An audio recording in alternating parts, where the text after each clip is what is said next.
주께서 여러분과 함께 루카가 전한 거룩한 복음입니다. 그때 예수님께서 예리코에 들어가시어 거리를 지나가고 계셨다. 마침 거기에 작개오라는 사람이 있었는데 그는 세관장이고 또 부자였다. 그는 예수님께서 어떠한 분이신지 보려고 애썼지만 군중에 가려 볼 수가 없었다. 키가 작았기 때문이다. 그래서 앞질러 달려가 돌무화과 나무로 올라갔다. 그것을 지나시는 예수님을 보려는 것이었다. 예수님께서 거기에 이르러 위를 쳐다보시며 그에게 이르셨다. 작개오야, 얼른 내려오너라. 오늘은 내가 네 집에 머물러야 하겠다. 작개오는 얼른 내려와 예수님을 기쁘게 맞아들였다. 그것을 보고 사람들은 모두 저희가 주인의 집에 들어가 묵는군 하고 투덜거렸다. 그러나 작개오는 일어서서 주님께 말하였다. 보십시오 주님, 제 재산의 반을 가난한 이들에게 주겠습니다. 그리고 제가 다른 사람 것을 횡령하였다면 네 곡술로 갚겠습니다. 그러자 예수님께서 그에게 이르셨다. 오늘 이 집에 구원이 내렸다. 이 사람도 아브라함의 자손이기 때문이다. 사람의 아들은 이런 이들을 찾아 구원하러 왔다. 주님의 말씀입니다.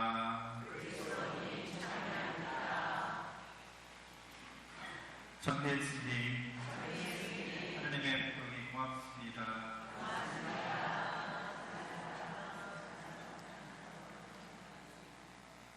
작개오라는 사람은 세관장이니까 로마 제국의 앞잡이였던 거죠. 그래서 로마 제국의 앞잡이로서 민족들을 착취하고 수탈하는 그런 나쁜 일을, 악한 일을 행하는 사람이면서 비록 그가 부자고 또 권세가 있었지만 사람들에게 비난받는 사람, 사람들에게 저주받는 사람이었죠. 그래서 인간은 누군가로부터 이렇게 저주받고 모욕당하는 삶을 행복하다 말할 수 없죠. 그러니까 돈이 있고 권력이 있지만 행복하지 못했던 작개오였습니다. 그래서 그 당시 아주 유명한 사람들에게 칭송의 대상이 되는 예수님이 어떤 분인지, 또 그분이 말씀하시는 것, 그분의 자비의 말씀을 듣고 내가 예수님을 만나서 좀 위로받고 또 새로운 삶의 길을 찾아왔으면 좋겠다, 이렇게 생각했던 거죠. 근데 이 작개오는 핸디캡이 키가 작았던 사람인 거예요. 그 당시 사람들보다 훨씬 많이 작았던 모양이죠. 그래서 예수님이 오셨을 때 일단은 군중 맨 앞에 서질 못하고 이제 뒤쪽 부분에 있었지만 키 때문에 전혀 예수님을 볼 수가 없어서 이제 나무 위로 올라가잖아요. 이런 작개오의 모습을 보면 작개오는 자신이 목적하는 것을 위해서 자신의 모든 할 수 있는 일들을 이렇게 잘 동원하는 사람이다, 이렇게 생각하게 됩니다. 그러니까 어떤 기회가 오건 또 어떤 나에게 가능성이 있다는 것을 자각하게 되면 과감하게 실천하는 사람이었던 거예요. 그래서 나는 키가 작으니까 예수님 못 보니까 어쩔 수 없네. 아유, 키가 작은 거는 뭐 어쩔 수 없는 일이야. 극복 불가능한 일이야. 이렇게 생각하지 않고 키가 작지만 예수님 어떻게 볼 수 있을까? 높은 데로 올라가야지. 예수님이 가시는 길에 높은 곳은 저 나무가 있네. 저 돌무화과 나무가 있네. 저기로 올라가야지 하고 앞질러 달려가서 이렇게 올라가는 모습을 보면 적극적이고 진취적이고 이렇게 투신할 수 있는 용기가 있는 사람이라는 걸 알게 되죠. 그래서 그렇게 과감하게 자기가 투신하고 뭔가 방법을 찾고 해서 예수님을 바라보게 되는데 예수님이 그런 작개오를 보시고 그의 마음을 아시고 그와 함께 묵으려고 하십니다.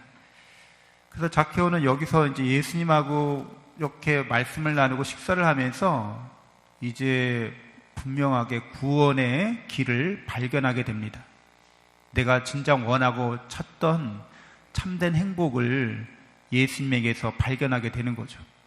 하나님의 사랑과 은총이 얼마나 풍요롭고 우리에게 충만한지를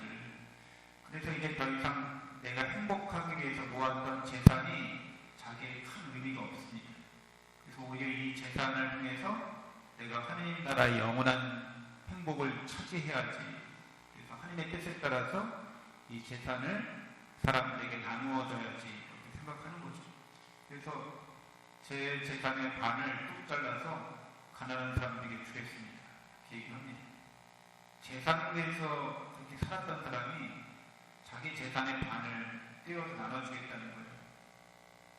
제가 횡령한 것이 있다면, 다른 사람의 돈을 횡령한 것이 있다면 4곡절로 갚아주겠습니다. 이렇게 합니다. 이 율법에는 만약 다른 사람에게 재산상 손실을 끼치면 20%를 얹어서 5분의 1, 20%를 얹어서 배상하도록 이렇게 얘기하고 있어요. 그러니까 원래 20%만 하면 되는데 그 횡령한 거나 손해 끼친 거에 곱하기 4를 해서 주겠다는 거예요. 근데 재산에, 이 사람이 재산이 한 뭐 100억 원대라고 생각하면 50억 원은 가난한 사람에게 희사하고 나머지 50억 원이 있는데 나한테 억울한 사람 다 오세요. 나한테 재산상의 손실 입은 사람 오세요. 그래서 그 사람들에게 곱하기 4씩 해서 나눠주는 거예요. 재산이 얼마 남았을까요? 아마 알거지가 됐을 수도 있습니다. 예수님 믿고 알거지가 된 거죠. 아니면 뭐 아주 가난한 사람이 된 거예요. 그래도 자기는 하느님 나라의 영원한 행복을 차지하고 상속받은 사람으로서 예수님의 제자가 됩니다. 그러니까 이렇게 하느님을 믿는다고 할 때, 예수님을 믿는다고 할 때, 이 zakhe오가 보여줬던 것은 이제 자기 자신이 소유했던 것들을 하느님을 위해서 봉헌하는 거죠. 하느님의 뜻에 맞게 베풀고 나누는 거죠. 이런 zakhe오를 보시고 예수님이 이 집에 구원이 내렸다라고 말씀해 주십니다. 우리는 살아가면서 여러 가지 우리가 목적으로 이것을 얻으면 내가 행복하겠지 하고 추구하는 것들이 있죠. 근데 정말 우리에게 영원한 행복을 주는 것은 예수 그리스도의 십자가의 사랑입니다. 그래서 그 십자가의 사랑은 하나님이 우리를 위해서 당신 자신을 내어주신다는 거예요. 전부 다 내어주신다는 거예요.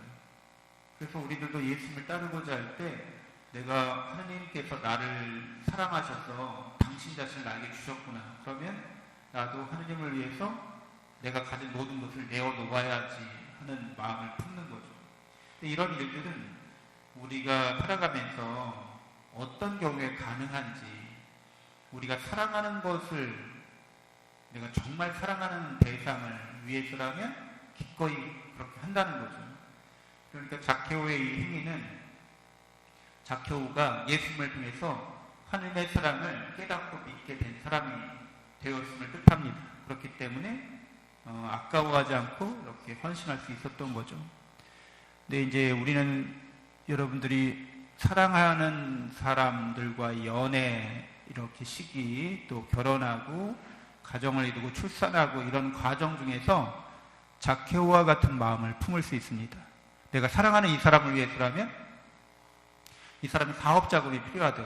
내가 갖고 있던 모든 재산을 그 사람에게 다 줍니다. 사업자금 하세요. 이렇게. 이 사람이 뭔가 내가 간절히 갖고 싶은 게 있다고 그래. 그러면은 그것이 얼마가 됐든 아까워하지 않고 내가 사줄게. 이렇게 얘기합니다.